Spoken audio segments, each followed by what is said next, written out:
Assalamualaikum warahmatullahi wabarakatuh. Sebelumnya saya ingin mengucapkan terima kasih kepada teman-teman yang sudah mengklik video kami. Dan sesuai di judul, kami akan membahas tentang pengertian, ketentuan, dan perbedaan dari hukum jaminan, hak tanggungan, hipotek, dan fidusia. Apa sih hukum jaminan itu? Nah, bagi teman-teman yang belum tahu, tepat banget karena kita akan membahas tuntas dari awal sampai akhir. Sebelum masuk ke pembahasan, izinkan saya untuk memperkenalkan nama-nama kelompok dari kelompok 7. Yang pertama ada Aneta Putri saya sendiri, yang kedua ada Vinka Larasati, yang ketiga ada Muhammad Rashid Ridho, yang keempat ada Dias Puji Utomo, dan terakhir ada Syafira Alzaira.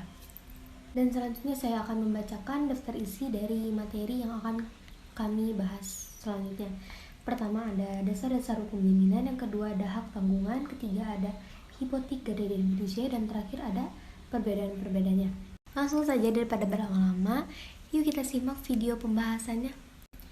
Hak tanggungan adalah hak jaminan atas tanah untuk pelunasan utang tertentu yang memberikan kedudukan diutamakan kepada kreditor tertentu terhadap kreditor-kreditor lain.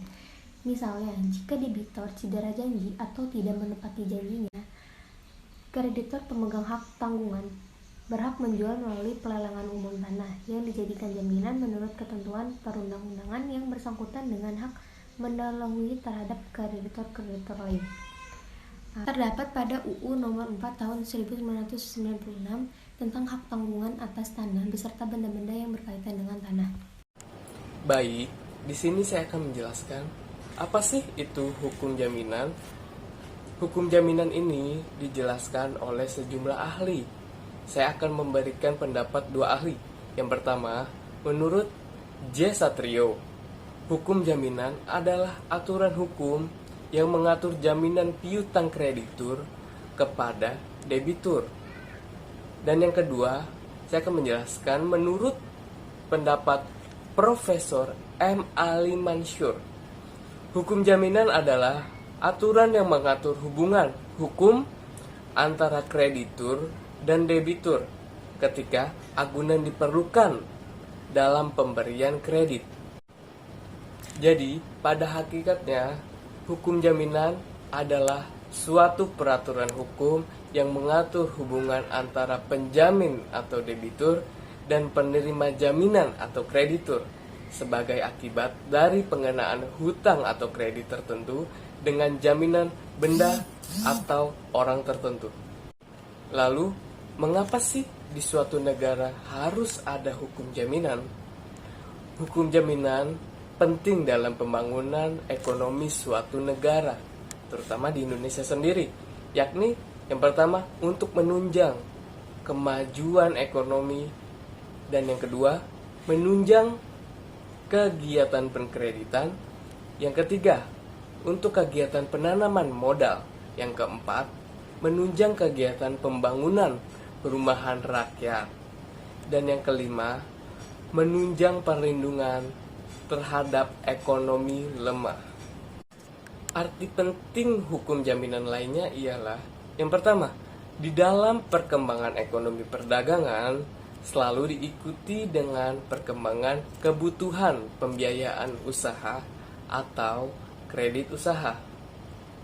Yang kedua, sebagai perlindungan hukum, maka fasilitas pembiayaan atau kredit yang diberikan oleh kreditur, yaitu bank atau lembaga pembiayaan, adalah memerlukan jaminan atau agunan. Dengan pemberian jaminan atau agunan ini akan diperoleh pengembalian piutangnya jika debitur wan prestasi atau ingkar janji. Baik, saya akan menjelaskan dasar-dasar hukum jaminan. Yang pertama, pada pasal 1131 KUH Perdata, yang isinya adalah segala barang-barang bergerak dan tak bergerak milik debitur, baik yang sudah ada maupun yang akan ada, menjadi jaminan untuk perikatan-perikatan perorangan debitur itu. Dan pada pasal 1132 yang isinya adalah barang-barang itu menjadi jaminan bersama bagi semua kreditur terhadapnya. hasil penjualan barang-barang itu dibagi menurut perbandingan piutang masing-masing, kecuali bila di antara para kreditur itu ada alasan-alasan sah untuk didahulukan. Baik, setelah pasal-pasal yang saya sebutkan tadi, seperti pasal 1131 KUH Perdata dan pasal 1132 KUH Perdata, ruang lingkup pengaturan hukum jaminan di Indonesia juga berada di yang pertama, buku 2 KUH Perdata tentang benda. Yang kedua, buku 3 KUH Perdata tentang perikatan. Yang ketiga, KUH Dagang. Yang keempat, Undang-Undang Nomor 5 Tahun 1960 tentang Peraturan Pokok-pokok Agraria.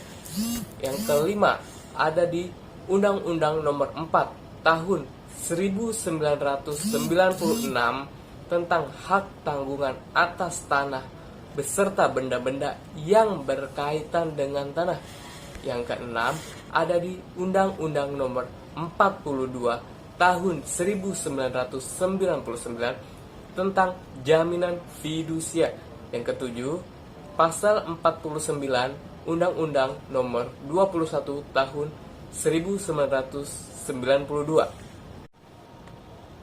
Kemudian, jaminan itu terbagi menjadi dua, yaitu jaminan umum dan jaminan khusus. Dapat atau tidaknya suatu objek digunakan sebagai jaminan utang tergantung pada lembaga penjamin. Saya akan menjelaskan jaminan umum. Sesuai pasal 1131 KUH Perdata, semua barang yang dimiliki oleh piutang, baik yang bergerak atau tidak bergerak, saat ini atau yang akan datang, menjadi tanggungan untuk segala perikatan perseorangan. Ini disebut jaminan umum.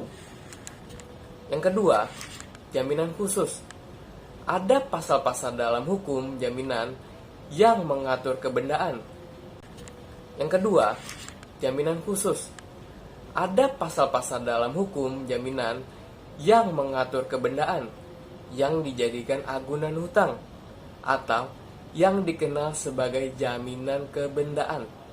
Jadi, jaminan kebendaan adalah jaminan dengan objek berupa harta bergerak maupun tidak bergerak yang dimaksudkan untuk menjamin hutang debitur kepada kreditur jika debitur tidak mampu membayar hutangnya kepada kreditur di kemudian hari. Jenis-jenis jaminan kebendaan tadi telah dijelaskan jika terdapat pasal-pasal yang mengatur barang-barang sebagai agunan dan dikenal sebagai jaminan kebendaan. Di slide selanjutnya akan dijelaskan oleh teman-teman saya apa sajakah itu jenis-jenis jaminan kebendaan seperti gadai, fidusia, dan hipotek.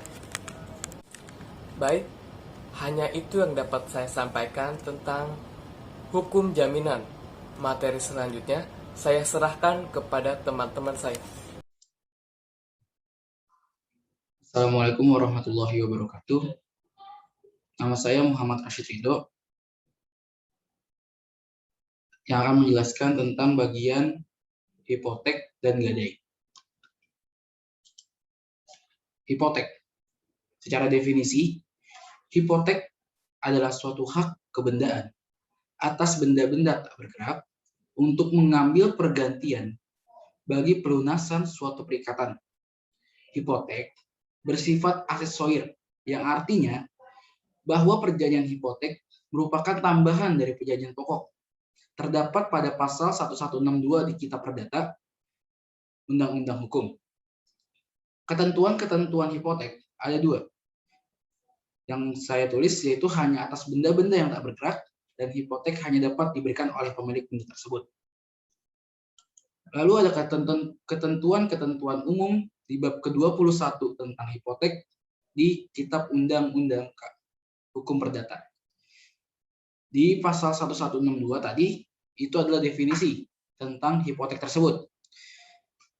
Dan ketentuan-ketentuan yang dapat dibebani dengan hipotek ada di pasal 1164, yaitu diantaranya benda-benda tak bergerak yang dapat dipindah tangankan beserta segala perlengkapannya. Sekedar yang terakhir ini dianggap sebagai benda tak bergerak. Yang kedua, hak pakai hasil atas benda-benda tersebut beserta segala perlengkapannya. Yang ketiga, hak numpang karang dan hak usaha. Yang keempat, bunga tanah, baik yang harus dibayar dengan uang maupun yang harus dibayar dengan hasil tanah dalam wujudnya.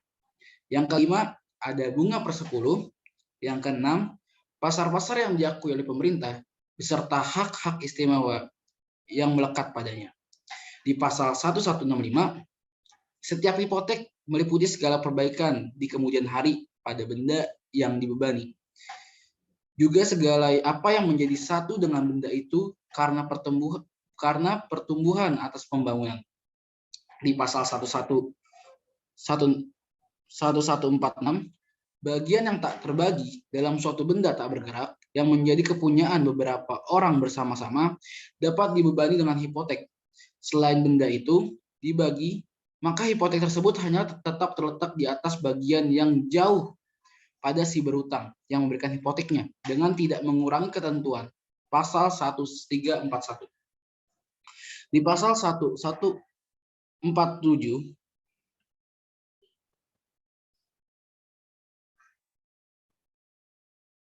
di pasal selanjutnya, benda bergerak tidak dapat dibebani dengan hipotek. Jadi, segala apapun benda yang bergerak itu tidak dapat dibebani dengan hipotek. Selanjutnya di pasal 1169, mereka yang di atas suatu benda tak bergerak hanya mempunyai suatu hak yang sedemikian yang ditanggungkan oleh suatu syarat atau yang dalam hal-hal tertentu dapat dikatakan maupun dihapuskan. Tidaklah dapat memberikan suatu hipotek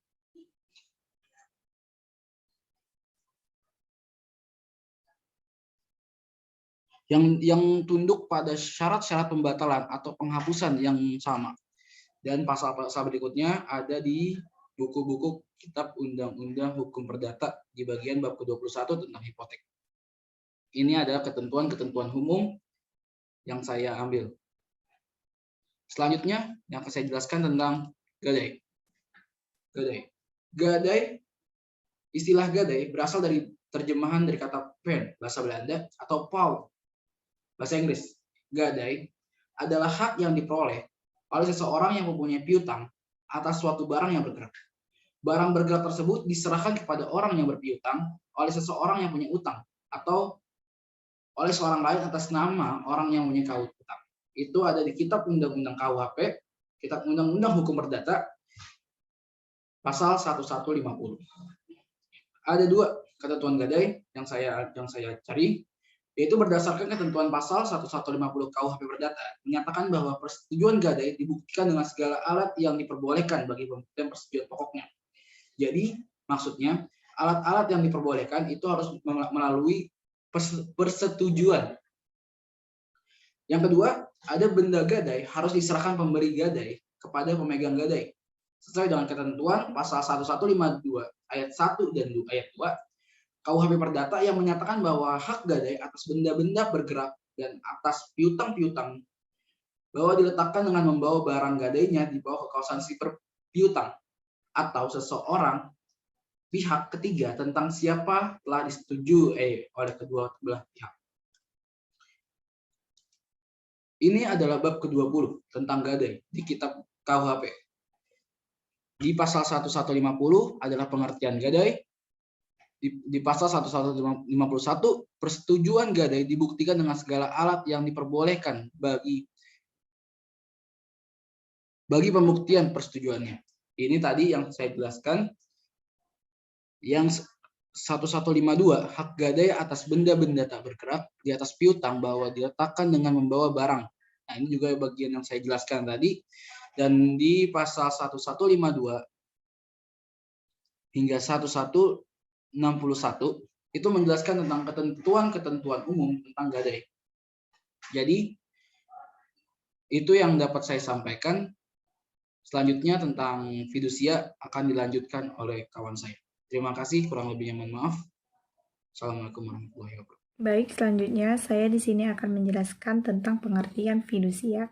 Fidusia menurut Undang-Undang JF Nomor 42 Tahun 1999, fidusia itu adalah pengalihan hak kepemilikan suatu benda atas dasar kepercayaan dengan ketentuan bahwa benda yang hak kepemilikannya dialihkan tersebut tetap dalam penguasaan pemilik benda. Dan menurut pasal 1 ayat 1 dan 2, jaminan fidusia adalah hak jaminan atas benda bergerak baik yang berwujud maupun tidak berwujud. Dan benda tidak bergerak khususnya bangunan yang tidak dapat dibebani hak tanggungan sebagaimana dimaksud dalam Undang-Undang Nomor 4 Tahun 1996 tentang hak tanggungan yang tetap berada dalam penguasaan pemberian fidusia. Sebagai agunan bagi pelunasan utang tertentu yang memberikan kedudukan yang diutamakan pada penerima fidusia terhadap kreditor lainnya. Selanjutnya tentang ketentuan fidusia. Ketentuan fidusia itu pembangunan ekonomi sebagai bagian dari pembangunan nasional merupakan salah satu upaya untuk mencapai masyarakat yang adil dan makmur berdasarkan Pancasila dan Undang-Undang Dasar 1945. Selama ini kegiatan pinjam-meminjam dengan menggunakan hak tanggungan atau hak jaminan telah diatur dalam Undang-Undang Nomor 4 Tahun 1996 tentang hak tanggungan yang merupakan pelaksanaan dari pasal 51.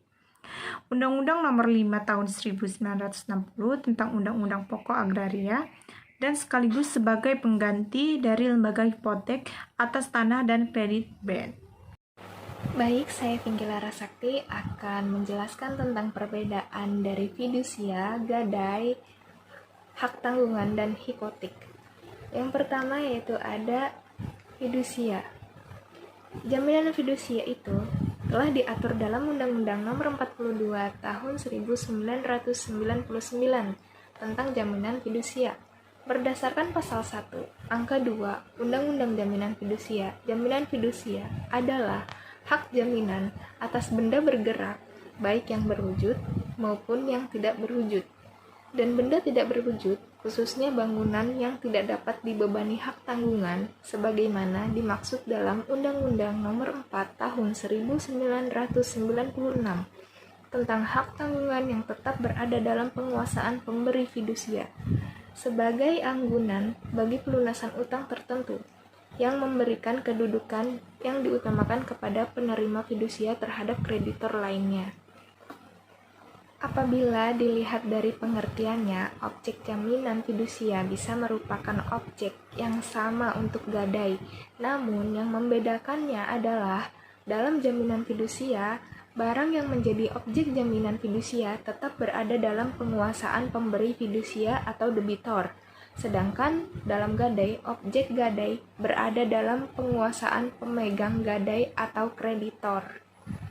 Selanjutnya yaitu ada gadai. Gadai diatur dalam pasal 1150 hingga 1160 KUH Perdata.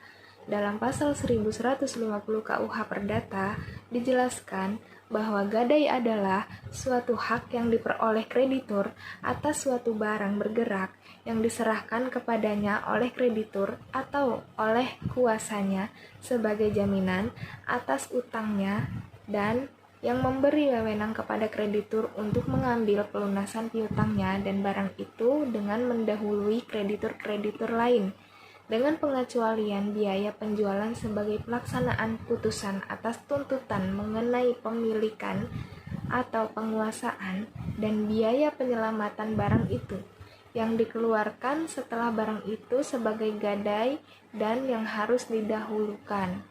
Berdasarkan ketentuan dalam pasal 1150 KUH Perdata, barang-barang yang dapat dijaminkan dengan gadai adalah kebendaan yang bergerak, baik yang berwujud maupun tidak berwujud. Kebendaan atau barang-barang yang digadaikan harus berada di bawah penguasaan kreditor sebagai pemegang hak gadai atau pihak ketiga untuk dan atas nama pemegang hak gadai. Gadai mempunyai sifat tidak dapat dibagi-bagi, yaitu membebani secara utuh objek kebendaan atau barang-barang yang digadaikan dan setiap bagian daripadanya. Hal ini berarti, dengan dilunasinya sebagian dari utang yang dijamin, maka tidak berarti bebasnya pula sebagian kebendaan atau barang yang digadaikan. Dari beban hak gadai itu tetap membebani seluruh objek kebendaan atau barang-barang yang digadaikan untuk sisa utang yang belum dilunasi. Selanjutnya yaitu ada hipotek. Hipotek diatur dalam pasal 1162 sampai pasal 1232 KUH Perdata. Pasal 1162 KUH Perdata mendefinisikan hipotek bahwa hipotek adalah suatu hak kebendaan atas barang tak bergerak yang dijadikan jaminan dalam pelunasan suatu perikatan. Walaupun hipotek ini adalah lembaga jaminan kebendaan terhadap barang tidak bergerak, contohnya yaitu seperti tanah, perlu menjadi catatan bahwa untuk tanah sudah berlaku Undang-Undang Agraria dan juga Undang-Undang Hak Tanggungan. Dengan demikian, untuk tanah penjaminannya tidak lagi dengan hipotek. Lalu, apa yang menjadi objek hipotek saat ini kalau bukan tanah? Secara umum, dalam praktek saat ini, hipotek diberlakukan untuk penjaminan terhadap kapal. Penjaminan hipotek terhadap kapal diatur dalam pasal 314 Kitab Undang-Undang Hukum Dagang atau KUHD, khususnya dalam ayat 3 dan 4 yang berbunyi, atas kapal dalam pembuatan dan saham-saham pada kapal demikian dan kapal dalam pembuatan yang dibukukan dalam register kapal dapat diadakan hipotek. Atas kapal yang tersebut dalam alinea pertama tidak dapat diadakan hak gadai. Atas kapal yang dibukukan Kitab Undang-Undang Perdata pasal 1977 tidak berlaku. Selanjutnya yaitu ada hak tanggungan. Pengaturan tentang hak tanggungan terdapat dalam Undang-Undang Nomor 4 Tahun 1996 tentang hak tanggungan atas tanah beserta benda-benda yang berkaitan dengan tanah. Hak tanggungan diartikan sebagai hak jaminan yang dibebankan pada hak atas tanah sebagaimana dimaksud dalam Undang-Undang Nomor 5 Tahun 1960 tentang Peraturan Dasar Pokok-pokok Agraria. Berikut atau tidak berikut benda-benda lain yang merupakan satu kesatuan dengan tanah itu. Untuk pelunasan utang tertentu yang memberikan kedudukan yang diutamakan kepada kreditor tertentu terhadap kreditor-kreditor lain. Hal tersebut terdapat dalam pasal 1 angka 1 Undang-Undang Hak Tanggungan. Dari ketentuan-ketentuan dalam Undang-Undang Hak Tanggungan dapat disimpulkan bahwa yang menjadi objek dari hak tanggungan adalah tanah. Bisa tanah itu sendiri ataupun beserta benda-benda lainnya yang berkaitan dan merupakan satu kesatuan dengan tanah tersebut. Adapun dalam pasal 4 ayat 1 dan ayat 2 Undang-Undang Hak Tanggungan diatur bahwa yang dapat dilekatkan dengan hak tanggungan adalah hak milik, hak guna usaha, hak guna bangunan, dan hak pakai. Khusus untuk hak pakai yang dapat dibebankan dengan hak tanggungan hanya hak pakai yang wajib didaftarkan dan dapat dipindah tangankan. Itulah perbedaan dari hak tanggungan, fidusia, gadai, dan hipotek. Sekian penjelasan dari saya kembalikan kepada moderator. Terima kasih. Nah teman-teman, bagaimana nih pembahasan video kami pada kali ini? Apakah kalian sudah paham?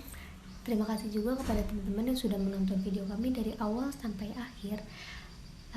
Semoga ilmunya bermanfaat dan jangan lupa like and subscribe. Dadah.